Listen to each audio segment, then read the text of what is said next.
안녕하세요. 글봄입니다. 오늘 제가 읽어드릴 책은 어린 왕자입니다. 그럼 시작하겠습니다. 어린 왕자 생텍쥐페리. 내 나이 6살 적에 한 번은 체험단이라고 부르는 원시림에 관한 그런 책에서 멋진 그림을 하나 보았다. 보아뱀 한 마리가 맹수를 삼키고 있는 그림이었다. 그걸 옮겨놓은 그림이 위에 있다. 그 책에 이런 말이 있었다. 보아뱀은 먹이를 씹지 않고 통째로 삼켜버립니다. 그러고 나면 몸을 움직일 수가 없어 먹이가 소화될 때까지 6달 동안 잠을 잡니다. 나는 그 그림을 보고 밀림의 가지각가지 모험들을 곰곰이 생각해 보았다. 드디어 나도 색연필을 들고 나의 첫 그림 용케 그려내었다. 나의 그림 제1호, 그건 다음과 같았다. 나는 내 걸작을 어른들에게 보여주며 그 그림이 무섭지 않느냐고 물어봤다. 그러자 어른들은 대답했다. 아니, 모자가 왜 무서워? 내 그림은 모자를 그린 게 아니라 코끼리를 소화시키고 있는 보아뱀을 그린 것이었다.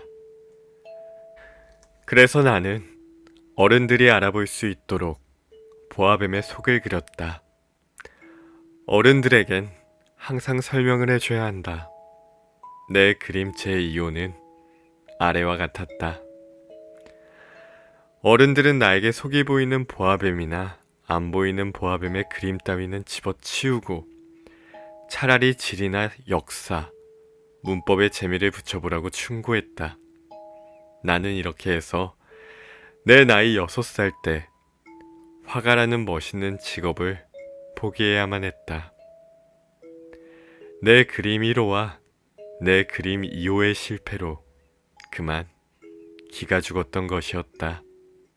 어른들은 자기들 혼자서는 아무것도 이해하지 못했다.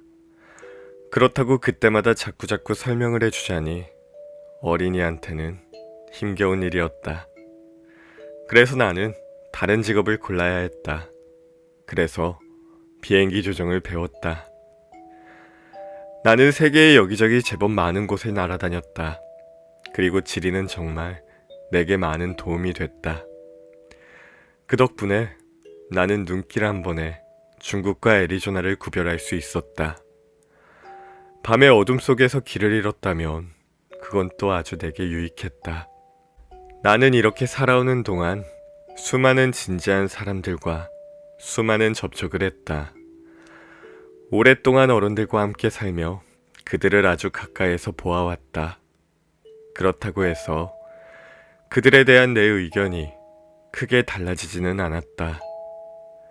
나는 좀 똑똑해 보이는 사람들을 만날 때마다 항상 품고 다니던 내 그림을 꺼내 그를 시험해보곤 했다.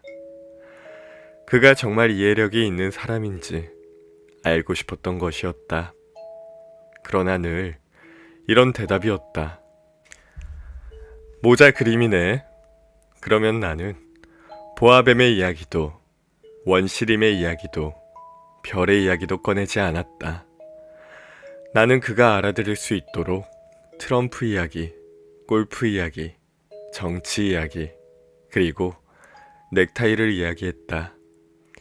그러면 그 어른은 그만큼 분별 있는 사람을 하나 알게 되었다고 아주 흐뭇해하는 것이었다. 나는 이렇게 진심을 털어놓고 이야기할 사람이 없었다. 혼자 살아오던 끝에 6해 전 사하라 사막의 비행기 사고를 만났다. 모터에서 무언가가 부서진 것이었다. 기관사도 승객도 없었던 터라 나는 그 어려운 수리를 혼자서 감당해볼 작정이었다. 나로서는 죽느냐 사느냐 하는 문제였다. 겨우 일주일 동안 마실 물밖에 없었다.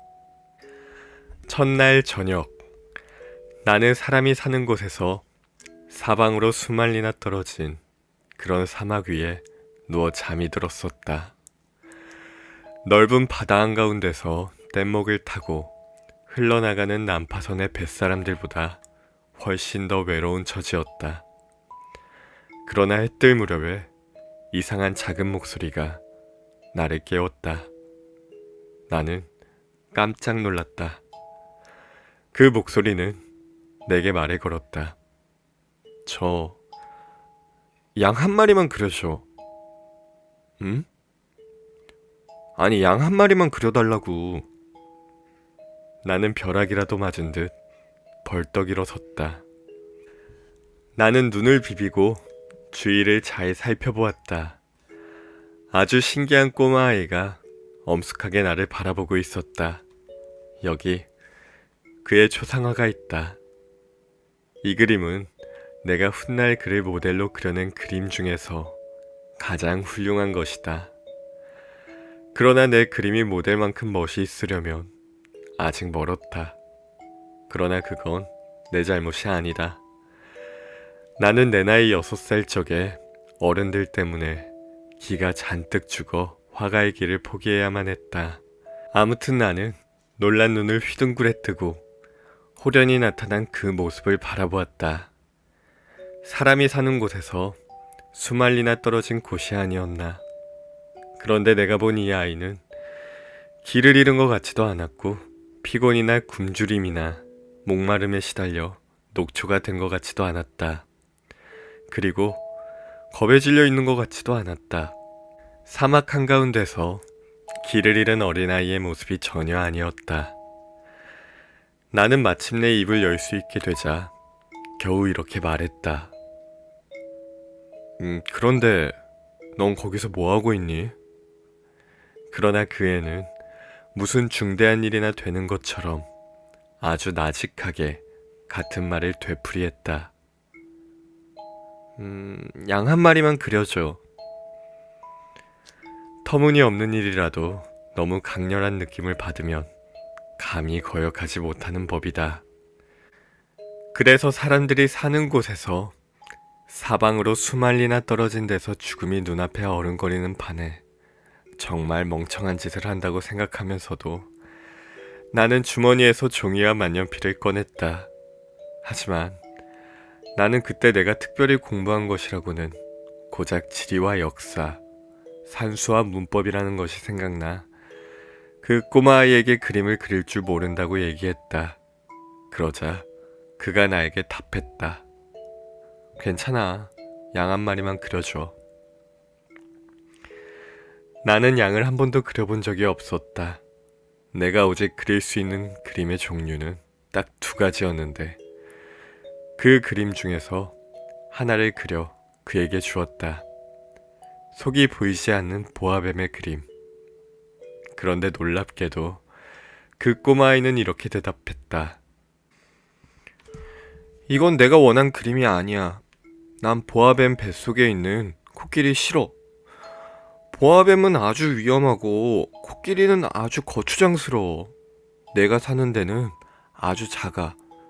나는 양을 갖고 싶어. 양 한 마리만 그려줘. 그래서 나는 양을 그렸다. 그는 조심스럽게 살펴보더니 얘기했다. 아니, 이 양은 몹시 병들었는데? 다른 거 그려줘. 나는 또 다른 그림을 그렸다. 내 친구는 얌전하게 미소 짓더니 너그럽게 말했다. 아, 이 그림도 아니야. 이건 순양이야. 뿔이 돋았잖아, 뿔이. 그래서 나는 또 다른 그림을 그렸다. 그러나 이건 역시 앞의 그림들처럼 퇴짜를 맞았다. 이건 너무 늙었어. 나는 오래 살 수 있는 양이 필요하다고. 그때 나는 모터를 분해할 일이 우선 급해 참지 못하고 아무렇게나 슥 그어줬다. 그게 이 그림이다. 그러고는 던져주며 말했다. 이건 상자야. 네가 갖고 싶어하는 양 그 안에 들어있어. 그런데 놀랍게도 이 어린 심판관의 얼굴이 환하게 밝아지는 게 아닌가. 내가 원한 건 바로 이거야. 아, 이 양 먹이려면은 풀이 많이 있어야겠지? 그게 걱정이야? 내가 사는 데는 아주 작아서. 아마도 충분할 거야. 내가 그려준 건 아주 조그만 양이거든. 그는 고개를 숙이고 그 그림을 들여다봤다. 에이, 그렇게 작지도 않은데? 이거 봐, 잠들었다. 나는 이렇게 해서 어린 왕자를 알게 되었다. 그가 어디서 왔는지를 아는 데는 오랜 시간이 걸렸다. 어린 왕자는 내게 여러 가지 질문을 하면서도 내 질문은 전혀 귀담아 듣는 것 같지 않았다. 어쩌다 우연히 흘러나온 말들을 듣고 나는 차츰차츰 모든 것을 알게 되었다. 가령 그가 처음으로 내 비행기를 보았을 때 그는 나한테 이렇게 물었다. 이 물건은 뭐야? 이건 물건이 아니야. 이건 날아다니는 거야. 비행기. 내 비행기야. 나는 내가 날아다닌다는 것을 그에게 알려주는 것이 자랑스러웠다. 그러자 그는 큰 소리로 외쳤다. 아니, 아저씨가 하늘에서 떨어졌어? 그래. 나는 겸손하게 대답했다. 와, 그거 진짜 신기하네. 그러곤 어린 왕자가 아주 귀엽게 웃음을 터뜨렸다. 그 때문에 나는 몹시 화가 났다. 내 불행이 심각하게 여겨지길 나는 바랬던 것이었다. 이어서 그는 덧붙였다. 아, 그럼 아저씨도 하늘에서 왔구나. 어느 별에서 왔어?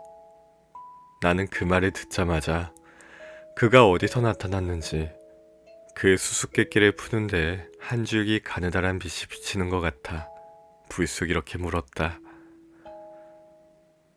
넌 다른 별에서 왔구나. 그러나 그는 대답하지 않았다. 내 비행기를 바라보며 그는 가만히 고개를 끄덕였다. 그렇겠지. 저걸 타고서야 그렇게 먼 길을 올 수는 없었겠지. 그리고 그는 오랫동안 생각에 잠겨들었다. 이윽고 그는 호주머니에서 양을 꺼내 들고 그 보물을 골똘히 들여다보았다. 슬쩍 내비치다 그만둔 다른 별들의 이야기에 대해 내가 얼마나 안달이 났을지 여러분들도 짐작이 갈 것이다. 그래서 나는 좀 더 깊이 알아보려고 애썼다. 넌 어디서 왔니? 네가 사는 곳이란 데가 어디야? 내 양을 어디로 데려갈 거니? 그는 생각에 잠겨 한동안 말이 없더니 이렇게 대답했다. 잘 됐어. 아저씨가 준 상자 말이야. 밤이면 양의 집이 될 수도 있겠다. 물론이지. 그리고 네가 얌전히 굴면 낮에 양을 메어둘 수 있도록 고삐도 하나 만들어줄게. 말뚝도 주고. 내 제안에 어린 왕자는 충격을 받은 것 같았다. 메어둬? 그거 진짜 이상한 생각인데. 그렇지만 메어두지 않으면 아무데나 돌아다니다가 길을 잃을 거야. 그 말에 내 친구는 다시 한번 웃음을 터뜨렸다. 아니, 가긴 어디로 간다는 거야? 어디든지 앞으로 곧장 가겠지. 그러자 어린 왕자가 엄숙하게 말했다. 괜찮아. 내가 사는데 아주 작아. 그러고는 어딘지 좀 우울한 목소리로 덧붙였다. 앞으로 곧장 가봐야 별로 멀리 갈 수도 없을걸. 나는 이렇게 해서 아주 중요한 두 번째 사실을 알게 되었다. 어린 왕자가 태어난 별이 겨우 집 한 채보다 클까 말까 하다는 것이었다. 그게 나한테는 별로 놀라운 일은 아니었다. 지구, 목성, 화성, 금성 이렇게 이름이 붙은 큰 행성 밖에도 때로는 망원경으로 보이지 않는 것들이 아주 작은 별들이 수백만 개도 더 있다는 것을 나는 알고 있었다. 천문학자가 이런 별을 하나 발견하면 이름 대신 번호를 붙여준다. 예를 들면 소행성 325라고 부른다. 나는 어린 왕자가 떠나온 별이 소행성 B612라고 믿을 만한 중요한 이유가 있었다. 이 소행성은 1909년 어느 터키 천문학자의 망원경에 단 한 번 보인 적이 있었다. 그때 이 천문학자는 국제천문학회에서 자신의 발견에 대해 길게 논증했다. 그러나 그가 입은 옷 때문에 아무도 그의 말을 믿지 않았다. 어른들은 그랬다. 소행성 B612의 명성을 위해서는 참으로 다행스럽게도 터키의 한 독재자가 자기 백성들에게 유럽식으로 옷을 입지 않으면 사형에 처한다고 명령을 내렸다. 그 천문학자는 1920년에 아주 우아한 양복을 입고 다시 논증했다. 이번에는 모두 그의 의견이 받아들여졌다. 내가 소행성 B612에 관해 이런 세세한 이야기를 들어놓고 그 번호까지 밝히는 것은 모두 어른들 때문이다. 어른들은 숫자를 좋아한다. 여러분들이 새로운 친구를 사귀었다고 어른들에게 말을 하면 어른들은 도무지 가장 중요한 것은 물어보지 않는다. 그 애의 목소리는 어떠니? 그 애는 무슨 놀이를 좋아하니? 그 애도 나비를 채집하니? 절대로 이렇게 묻는 법이 없다. 그 애 나이가 몇이지? 형제들은? 몸무게는 얼마야? 그 애 아버지는 얼마나 버니? 항상 이렇게 묻는다. 이렇게 묻고 나서야 어른들은 그 친구들의 속속이 다 알고 있다고 생각한다. 만일 여러분들이 나는 아주 아름다운 장밋빛 벽돌집을 보았어요. 창문은 제라늄이 있었고요. 지붕 위에 비둘기도 있었어요. 이런 식으로 어른들에게 말을 한다면 어른들은 그 집을 상상해내지 못할 것이다. 어른들에겐 이렇게 말해야 한다. 나는 10만 프랑짜리 집을 보았어요. 비로소 그들은 소리칠 것이다. 이야, 정말 예쁜 집이겠는데? 그러니 여러분들이 어린 왕자가 있었다는 증거요. 그 애가 정말 멋진 아이였다는 것이고요. 그 애가 웃었다는 것이고 그 애가 양을 갖고 싶어 했다는 것입니다. 누군가가 양을 갖고 싶어 한다면 그것은 살아있다는 증거니까요. 라고 어른들에게 얘기한다면 그들은 어깨를 으쓱하며 여러분들을 어린아이로 취급할 것이다. 그러나 그는 소행성 B612로부터 왔어요 라고 말하면 어른들은 곧 알아듣고 질문 따위를 늘어놓을 것이다. 여러분들을 귀찮게 하지는 않을 것이다. 어른들은 그렇다. 그러나 그들을 탓해서는 안 된다. 어린이들은 어른들에게 아주 너그러워야 한다. 그러나 물론 삶을 이해하고 있는 우리들한테는 숫자 같은 것이야 우습다. 나는 이 이야기를 선녀 이야기식으로 시작하고 싶었다. 이렇게 시작했다면 더 좋았을 텐데.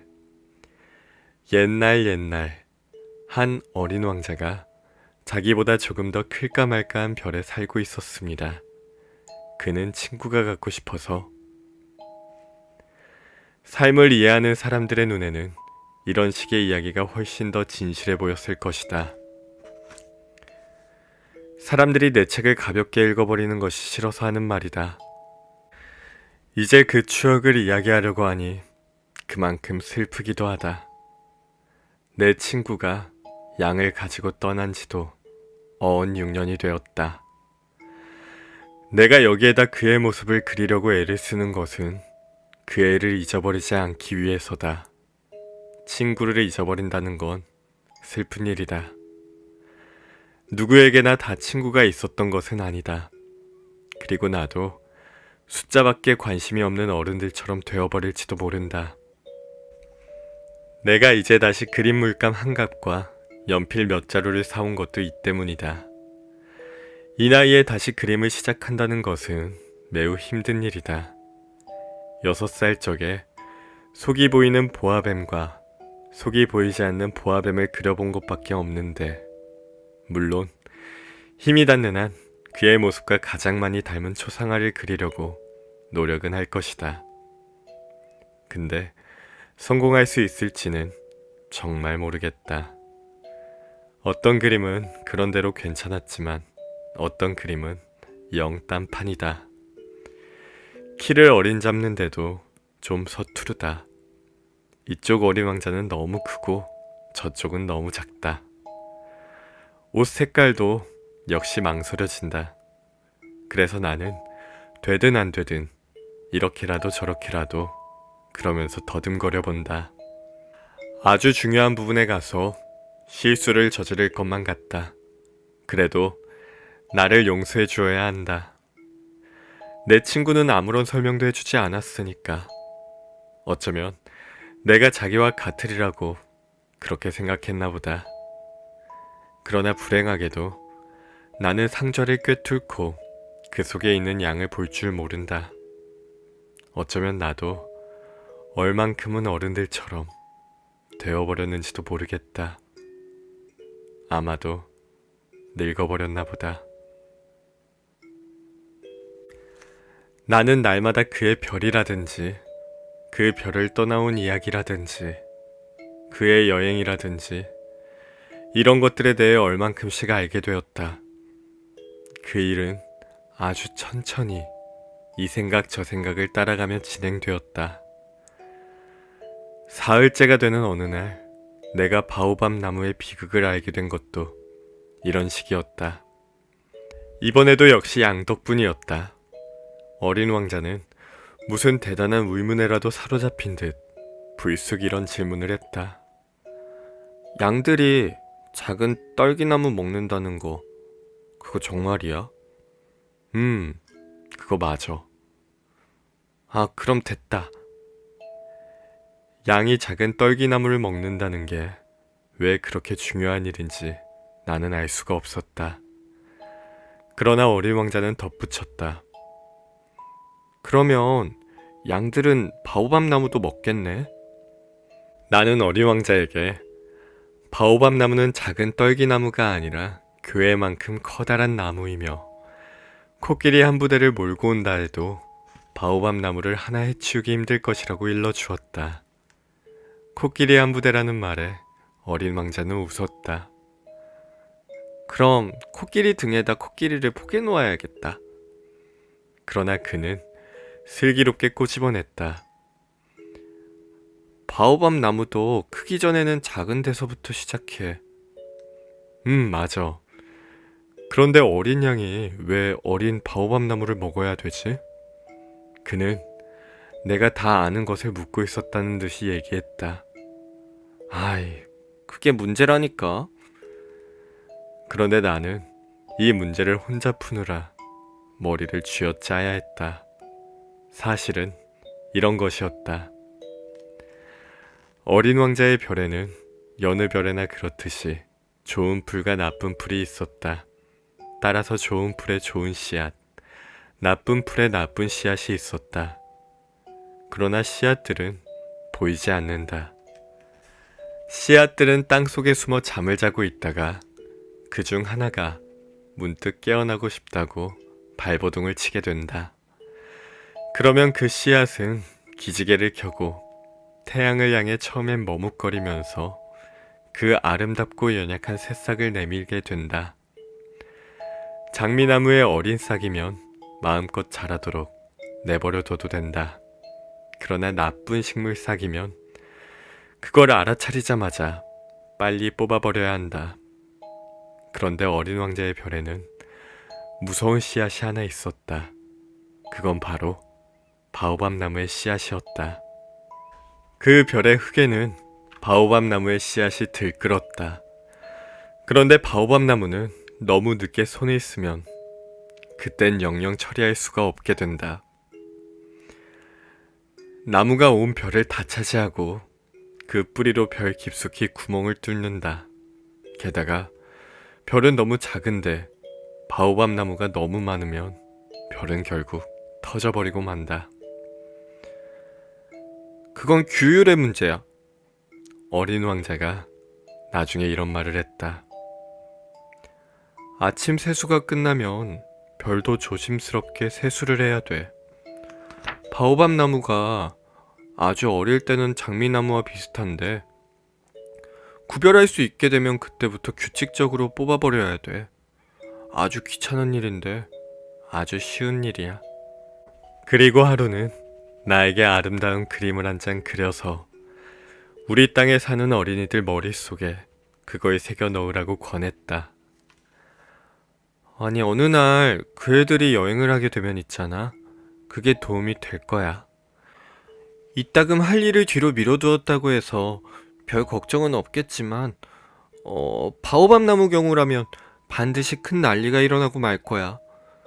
내가 게으름뱅이가 살고 있는 별 하나를 알고 있거든? 근데 그 별 있잖아. 작은 나무 세 그루를 소홀히 한 게 그만. 그래서 나는 어린 왕자의 지시에 따라 그 게으름뱅이 별을 그리게 됐다. 나는 도덕선생 같은 말투를 별로 좋아하진 않는다.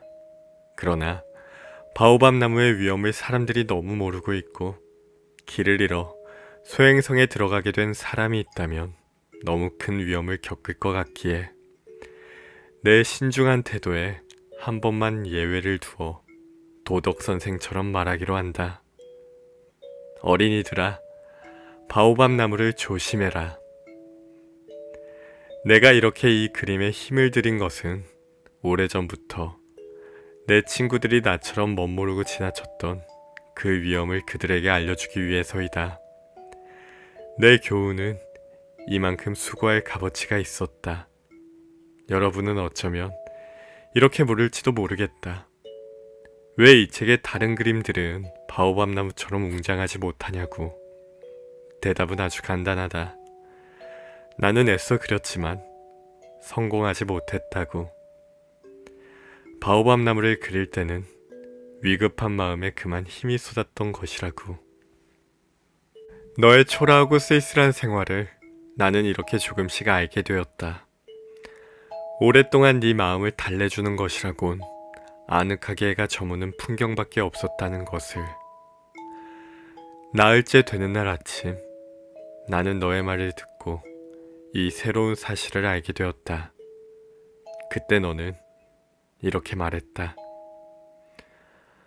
나는 해 지는 풍경이 진짜 좋아. 지금 해 지는 거 보러 가자. 하지만 기다려야 되는데. 응? 기다리다니 뭘?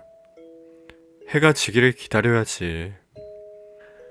너는 처음에 아주 놀란 얼굴을 하더니 곧 네 자신이 어처구니 없다는 듯이 웃었다.